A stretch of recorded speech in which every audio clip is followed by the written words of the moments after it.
Alors maintenant, l'enregistrement comptable du crédit bail.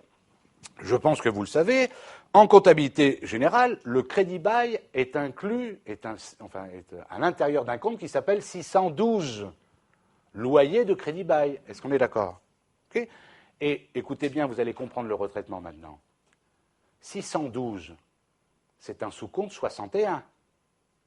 Or, 61, dans un compte de résultat, ça fait partie du poste, vous vous souvenez, autres achats et charges externes. On est bien d'accord. Eh bien, dans un compte de résultat, le montant du loyer de crédit bail, vous ne pouvez pas l'inventer dans un compte de résultat, puisqu'il est à l'intérieur du poste, autres achats et charges externes, c'est noyé à l'intérieur.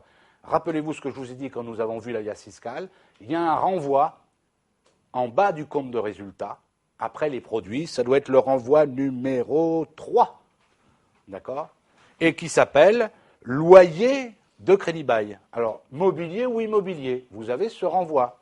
Vous êtes d'accord?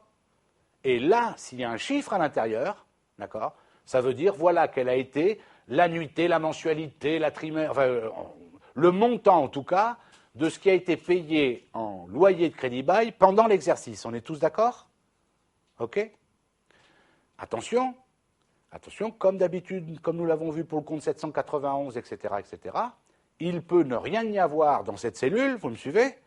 Et pourtant, en annexe, hors liasse fiscale, on vous dit, on a pris tant de biens en crédit bail pour un loyer de temps. Donc il faut bien lire l'énoncé, vous êtes d'accord? Mais normalement, si la liasse fiscale est remplie correctement, en renvoi 3, s'il y a eu des biens pris en crédit bail, il doit y avoir le montant du loyer qui a été versé, enfin, enregistré en charge pendant l'année.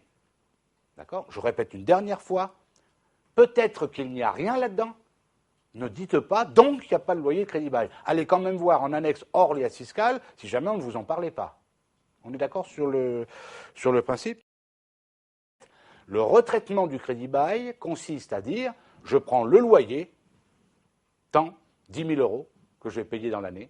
Sur ces 10 000 euros, il y a 8 000 euros de remboursement de capital et 2 000 euros d'intérêt. Qu'est-ce que je vais faire? Regardez bien le traitement, regardez ce que je fais. Des charges externes du plan comptable, je retire le loyer de crédit bail, et ce loyer de crédit bail, je ne vais pas le faire disparaître. Je vais en rajouter, enfin je vais en prendre une partie que je vais rajouter aux amortissements qui existent déjà dans l'entreprise, et l'autre partie, je vais venir la rajouter aux charges d'intérêt qui existent déjà dans l'entreprise. Conséquence, je ne vais pas diminuer une charge, ni l'augmenter, ni quoi que ce soit. Je vais juste retirer une charge de là où elle se trouve comptablement, et je vais rajouter, je vais la diviser en deux parties, si vous voulez, et chaque partie, je vais la mettre, une en dotation aux amortissements qui existe déjà, une en charge d'intérêt qui existe déjà. Ça ne changera pas le total général des charges.